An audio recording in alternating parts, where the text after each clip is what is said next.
శుక్లాంబరధరం విష్ణుం శశివర్ణం చతుర్భుజం ప్రసన్నవదనం ధ్యాయేత్ సర్వవిజ్ఞ ఉపశాంతయే. ఓం శ్రీ గురుభ్యో నమః. నమస్తే అండి, నేను మీ రామకృష్ణ హాన్, ఆస్ట్రో న్యూమరాలజిస్ట్ని.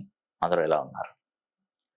ఈరోజు వృషభ రాశి వారికి 2024 సంవత్సరం జూన్ మాసం ఏ విధంగా ఉంటుంది అనే అంశంపై ఈరోజు మనం కాస్త తెలుసుకునే ప్రయత్నం చేద్దాం. వృషభ రాశి వారికి ఒక మంచి అద్భుతమైనటువంటి టైము మొదలైందండి. ఎప్పుడెప్పుడా అని ఎదురు చూస్తున్నటువంటి టైం రానే వచ్చేసింది. ఎందుకు చెప్తున్నానంటే, మొన్న మే 1 తారీఖు నుండి వృషభ రాశిలోకి గురుడు అడుగుపెట్టాడు. అడుగుపెట్టినప్పుడు వృషభ రాశి వారికి నర్మదా నది పుష్కరాలు మొదలయ్యాయి. మీకు తెలిసినటువంటి విషయమే. ఇది ఎంతో అద్భుతం అండి. అంటే వీళ్ళకు ఈ పుష్కర సమయం నుండి మంచి జరుగుతుందని చెప్పడానికి, ఉద్యోగ విషయంలో కానీ, వ్యాపార విషయంలో కానీ, చదువు విషయంలో కానీ, ఆరోగ్య విషయంలో కానీ, రుణ బాధలో కానీ, సొంతిల్లు కట్టుకోవడానికి కానీ, గృహ నిర్మాణాలను ఎక్కువగా, అంటే ప్రతి సమస్యకు ఇక్కడ పరిష్కారం దొరుకుతుంది. ఎప్పుడెప్పుడు అనేది ఎదురు చూస్తున్నటువంటి టైం రానే వచ్చేసింది. కానీ నేను చెప్పేది ఒకటే విషయం. నేను ఏ విషయాన్ని చెప్పినా కూడా మీరు దాన్ని నమ్మే ప్రయత్నం చేయండి. బాగుంటుందండి, మంచి రిజల్ట్ వస్తుంది మీకు తప్పకుండా. ఇక్కడ ఏంటంటే, ప్రతి విషయాన్ని నేను చెప్పడం నా బాధ్యత అవుతుంది, కానీ మీరు దాన్ని ఆలకించకుండా పోతున్నారు. నేను ప్రతి ఒక్కరికి ఏంటంటే, ఒకసారి మీ జాతక కుండల్ని పరిశీలన చేసుకొని మీ పేరుని 270 degrees నుండి 360 degree కోణంలో పేరును మార్చుకోగలిగితే మీకు మంచి జరుగుతుంది. ఇప్పుడు వృషభ రాశి వారు ఉన్నారు, ఇప్పుడు ఈ రాశి వాళ్ళు ఉన్నారు, వృషభ రాశి వాళ్ళు ఉన్నారు. నేను చెప్తుంటాను ఏంటంటే, ఈ వృషభ రాశి వారు 1వ తారీఖు కానీ, 10వ తారీఖు కానీ, 19వ తారీఖు కానీ, 28వ తారీఖు కానీ జన్మించిన ఎడల 3, 12, 21, 30 ఈ తేదీలలో కానీ జన్మించిన వాళ్ళు వృషభ రాశి వారు కానీ, తులారాశి వారు కానీ అయితే చాలా వరకు నష్టపోతారు, అనేక రకమైనటువంటి ఇబ్బందులు పడతారు అని నేను చెప్పినప్పుడు దాన్ని ఎవరు విశ్వసించట్లేదు. అప్పటి వరకు చూద్దాంలే, జరిగినప్పుడు చూద్దాంలే అంట. అది ఎప్పుడన్నా ఒకసారి అదును చూసి మీ మీద దాడి చేయవచ్చు, ప్రాబ్లం చేయవచ్చు. నమ్మడం నమ్మకపోవడం అనేది మీ మీదనే ఉంటుందండి. నేను నా బాధ్యత నేను చెప్పి మీకు తెలియజేస్తాను. మీరు దాన్ని నుండి రక్షించుకునే మార్గాన్ని అన్వేషించుకోవాల్సిందే, తప్పదు. లేదంటే చాలా వరకు సమస్యలు వస్తుంటాయండి. చాలామంది ఇప్పట్లో ఈ కాలంలో నమ్మకపోవడానికి కారణం కూడా ఉంది నాకు తెలిసి. ఇప్పుడు యూట్యూబ్లో కానీ, ఫేస్బుక్లో కానీ, ఇన్స్టాగ్రామ్లో కానీ వ్యూవర్షిప్ పెంచుకోవడానికి, వ్యూస్ పెంచుకోవడానికి రకరకాల పూజా విధానాలు చెప్తున్నారు. అంటే చెప్పొద్దు అని నేను అనను, చెప్పండి, పర్వాలేదు. ఇక్కడ ఏమవుతుందంటే, ఆ పూజా విధానాలు చెప్పడం వల్ల ఏమవుతుందంటే, వాళ్ళు ఆ పూజా విధానం చేస్తున్నారు. 21 వారాలు ఈ విధంగా చేయండి, మీకు ఇంట్లో కనకవర్షం, ధనవర్షం, డబ్బులు బాగా వస్తాయి, చక్కగా ఉంటుందని చెప్తున్నారు, ధైర్యానికి చెప్తున్నారు. వీళ్ళు ఏం చేస్తున్నారంటే, అవి చేసి చూస్తున్నారు. చేసి చూసినప్పుడు వాళ్ళ అన్న ధనం వాళ్ళకు రాకపోయే వరకు, వాళ్ళకు ఉన్నటువంటి కష్టాలు వాళ్ళకు తీరకపోయినప్పుడు, వాళ్ళకు ఉద్యోగాలు దొరకకపోయినప్పుడు, మీకు ఇన్ని వారాలు చేస్తే ఉద్యోగం వస్తుంది అని చెప్తే అన్ని వారాలు చేస్తే ఉద్యోగం రాకపోయే వరకు వాళ్ళు ఏమనుకుంటున్నారంటే, ఈ న్యూమరాలజీ కానీ, ఈ ఆస్ట్రాలజీ కానీ ఇంతే, ఇక దీని వైపు చూడొద్దు అని అంటారు. అంటే జెన్యున్గా చెప్పేటువంటి ఎవరైనా ఏదైనా చెప్పినప్పుడు ఆ జెన్యున్గా చెప్పేటివి దాన్ని నమ్మకుండా అయిపోతుంది. నేను పదే నేనే గమనిస్తున్నానండి ఇవన్నీ విషయాలు. ఈ శాస్త్రం మొత్తం కూడా భ్రష్టు పట్టుకొని పోతుంది. కానీ మనం చేసే ప్రయోజనాలు ఎలా ఉండాలంటే, మనం చెప్పే విధానము అన్ని వేళలా పనిచేయదండి. నువ్వు ఒక ఎగ్జామ్కు ప్రిపేర్ అవుతున్నావు, ఒక బీటెక్లో ఒక ఫైనల్ ఇయర్ ఎగ్జామ్కు ప్రిపేర్ అవుతున్నావు. ఫైనల్ ఇయర్ను నీకు మధ్యలో ఎగ్జామ్స్ ఏం బెటర్ కదా. ఒకవేళ పెట్టిన కాలేజీ యాజమాన్యం పెడితే పెట్టవచ్చు, నీలో స్ట్రెంగ్త్ తెలుసుకోవడానికి, నీకు ఎన్ని మార్క్స్ వస్తున్నాయి, నువ్వు ఏంది అని తెలుసుకోవడానికి స్ట్రెంగ్త్ పెట్టుకో. కానీ అది అప్లికేబుల్ కాదు. నువ్వు రాసినా రాయకపోయినా నువ్వు ఫెయిల్ అవ్వడం, పాస్ అవ్వడం అనేది ఉండదు. నెక్స్ట్ ఇయర్కు ప్రమోట్ కావాలంటే గవర్నమెంట్ వాళ్ళే ఒక తేదీని మెన్షన్ చేస్తారు. ఆ తేదీలో వెళ్ళి అప్పుడు నువ్వు ఎగ్జామ్ రాస్తే దానికి వాళ్ళు మార్క్స్ అనేది ఇస్తారు. అప్పుడు నువ్వు నెక్స్ట్ దానికి ప్రమోట్ అయ్యే అవకాశాలు, నువ్వు పాస్ కావడానికి అవకాశాలు ఎక్కువగా ఉంటాయి. అదేవిధంగా భగవంతుడికి మనం ఏ పూజ చేసినా, ఏది చేసినా కూడా గుర్తుపెట్టుకోండి, అది టైం ప్రకారమే వస్తుంది. ఏదైనా కూడా ఒక టైం నిర్ణయించుకొని ఆ టైంలోపు చేయాలి. అది అందరికీ ఒకేలా ఉంటుందంటే ఉండదు.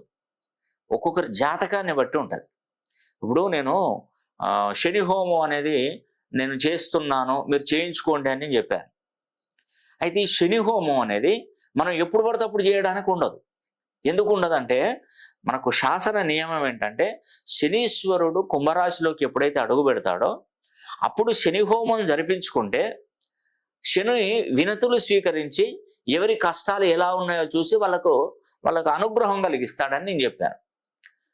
అది శనీశ్వరుడు కుంభరాశిలో ఉన్నప్పుడు మాత్రమే అని చెప్పాను. ఇప్పుడు అది శనీశ్వరుడు కుంభరాశిలోనే ఇప్పటికీ ప్రజెంట్ కుంభరాశిలో ఉన్నాడు. నెక్స్ట్ మీనరాశిలోకి వెళ్ళిపోతాడు.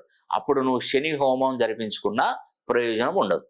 ఇక ఈ విషయంలో శని ప్రభావం నడుస్తుందనో, ఏలినాడు శని నడుస్తుందనో, నువ్వు శనికి సంబంధించిన నంబర్లో పుట్టావనో, లేదంటే అనురాధ నక్షత్రం కానీ ఇంకో కొన్ని నక్షత్రాలు శనీశ్వరునికి సంబంధించిన నక్షత్రాలు, ఆ నక్షత్రాలలో జన్మించావు కాబట్టి శని హోమం జరిపించుకోవాలనో, మీ జన్మ జాతకం జన్మ లగ్నంలో శని ఉన్నాడు అని చెప్పేసి మనం శని హోమం జరిపించుకొని ఆవుకు ఏదైనా తినిపించి శని హోమం మనకి శనికి తైలాభిషేకం మిగతా రోజులలో కనుక మీరు చేసినట్టయితే ఏం ప్రయోజనం ఉండదు.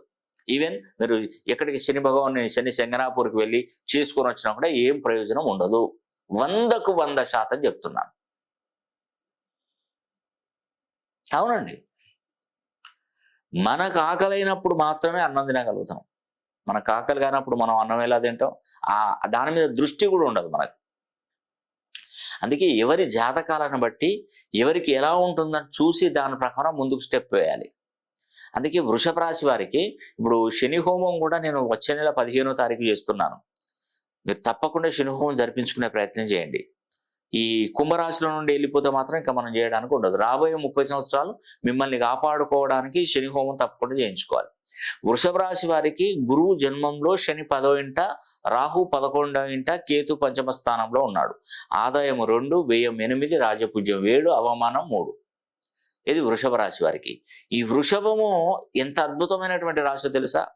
లైఫ్లో ఒక మంచి పొజిషన్కు తీసుకెళ్లేటువంటి రాశి అండి వృషభం. భూతత్వం ఎంత అద్భుతమైనటువంటి యోగం ఉంటుందో తెలుసా? చాలా మంచి యోగం ఉంటుందండి. వృషభ రాశి వారు నేను పదే చెప్తున్నానండి, ఒక్కసారైనా మీ పేరుని మంచి సంఖ్యాబలంలోకి మీరు మార్చుకోండి. 270 degrees నుండి 360 degree కోణంలో మీ పేరు మార్చుకుంటే ఆ పేరును రాసినటువంటి పేరును మార్చుకున్నటువంటి పేరుని ఆధార్ కార్డులో, పాన్ కార్డులో, పాస్పోర్ట్లో, సర్టిఫికెట్లో ఎక్కడ కూడా చేంజ్ చేయొద్దు. జస్ట్ ఒక నోట్బుక్ మీద రోజు ప్రాక్టీస్ చేస్తుంటే చాలు. అదేవిధంగా వృషభ రాశి వారికి ఎక్కువగా సంపాదించాలి, ఉన్నతంగా బ్రతకాలి అనే ఆలోచన అనేది కూడా ఈ జూన్ మాసం నుండి మొదలవుతుంది. ఎందుకంటే పుష్కర కాలము స్టార్ట్ అయిపోయింది కదా, పుష్కరాలు 12 వరకు కంప్లీట్ అయిపోయినాయి కదా. కాబట్టి ఈ జూన్ మాసంలో కొత్త నడవడిక, కొత్త మార్గాన్ని ఎంచుకుంటారు. ఎందుకంటే పుష్కర కాలము దాటినట్టయితే వాళ్ళకి ఇంకా అదృష్టమే అదృష్టం, అదృష్టమే అదృష్టం. చూడండి ఎంత అదృష్టమో. ఎప్పటి వరకు ఉంటుందంటే మళ్ళీ వాళ్ళు తులారాశిలోకి గురుడు వచ్చే వరకు అదృష్టమే. చూడండి, వృషభంలో ఉన్నటువంటి గురుడు మిథునంలోకి రావాలి, అదొక సంవత్సరం. మిథునం నుండి కర్కాటకంలోకి వస్తాడు, అది 2. కర్కాటకం నుండి సింహంలోకి వస్తాడు, సింహం నుండి కన్యాకి వస్తాడు, కన్యా నుండి తులాకి వచ్చే వరకు పాజిటివ్. మొత్తం లైఫ్ అంతా పాజిటివే. మనం కొన్ని ప్రయత్నాలు, రెమెడీస్, జాతకాలను పరిచయం చేసి చెప్తే చాలు. తర్వాత మళ్ళీ తులారాశి నుండి వృశ్చిక రాశిలోకి వచ్చినప్పుడు నెగిటివ్ వస్తుంటది వాళ్ళకి. ఎందుకంటే మళ్ళీ పుష్కరాలు దాటాలి వాళ్ళకి, మళ్ళీ అదృష్టకాలం పట్టాలంటే. సుమారుగా ఈ వచ్చే 6 సంవత్సరాలు మట్టిని ముట్టిన బంగారమే, గుర్తుపెట్టుకోండి. అందుకే ఈ వచ్చే 6 ఏళ్లలో మీరు ఏం చేయాలంటే సంపాదన బాగా సంపాదించండి, కోట్లు సంపాదించండి, లక్షల కోట్లు సంపాదించండి, లక్షల రూపాయలు సంపాదించుకోండి. సంపాదించి భూముల మీద పెట్టుబడులు పెట్టి కూర్చోండి. ఆ తర్వాత తులా నుండి వృశ్చికకు వచ్చిన గురువు ఏం ప్రాబ్లం లేదు, మనం సంపాదించుకొని హ్యాపీగా దర్జాగా ఉన్నాం. ఇప్పుడు కొన్ని ప్రదేశాలలో ఏం చేస్తారంటే బాగా మంచు పడుతుంటుంది, పంటలు పండవు. అప్పుడు ఏం చేస్తారంటే మంచు తక్కువగా పడే టైంలోనే పంటలు అన్ని కూడా పండించుకొని ఇంట్లో స్పేర్గా నెట్టు కొట్టి పడేస్తారు. బయటికి వెళ్ళలేని పరిస్థితిలో ఉన్నప్పుడు అన్ని నెట్టు కొట్టి పడేస్తారు. అప్పుడు ఆ సీజన్ వచ్చినప్పుడు బయటికి వెళ్ళారు కదా, అప్పుడు ఆ లోపల మన ఇంట్లో దాచుకున్నవన్నీ తీసుకొని తింటుంటారు. కొన్ని ప్రదేశాలలో మన ఇండియాలో కదా, అన్ని వేరే అవుట్ ఆఫ్ కంట్రీలలో కూడా చేస్తుంటారు. ఎందుకంటే బాగా మంచు తుఫాను, మంచు వర్షం, మంచు బాగా పడుతుంటే పంటలు పండవు కదా. పంటలు పండినప్పుడు మళ్ళీ వీళ్ళు ఏం తినాలి? అందుకే అది అది మనకు సహకరించినప్పుడే మనం పక్కకు పెట్టుకోవాలి. కాలం సహకరించినప్పుడు. అప్పుడు కాలం అయిపోయిన తర్వాత మళ్ళీ మనకు ఇంట్లో నుంచి వస్తువులను కూడా మనం తీసుకొని మంచి హ్యాపీగా ఉండవచ్చు. అదే సేమ్ నేను అనేది ఏంటంటే, పుష్కరాలు దాటిన తర్వాత మీ పేరులో బలాన్ని పెంచుకొని మీరు అదృష్టవంతులుగా మారితే రాబోయే సంవత్సరాలన్నీ ఈ 6 సంవత్సరాలే మీకు అదృష్టాన్ని ఇస్తదండి. మీరు ఏం చేసినా సక్సెస్ కావాలి ఈ 6 సంవత్సరాలలో. మళ్ళీ 6 సంవత్సరాలు మళ్ళీ మీకు నష్టం జరుగుతుంది. కాబట్టి వృషభ రాశి వారికి పదే పదే చెప్తున్నానంటే, ఒక్కసారి మీ పేరుని మంచి సంఖ్యాబలంలోకి మార్చుకోండి. వీలైతే మీరు నన్ను డైరెక్ట్గానైనా కలవండి, లేదంటే పర్సనల్గా ఫోన్ లైన్లో కలిసే ప్రయత్నం అయినా చేయండి. తప్పకుండా మీకు మేలు జరుగుతుంది. ఈ అవకాశాన్ని ప్రతి ఒక్కరు సద్వినియోగం చేసుకోవాలని కూడా మనస్ఫూర్తిగా కోరుకుంటూ సెలవు తీసుకుంటున్నాను. సర్వే జన సుఖినో భవంతు.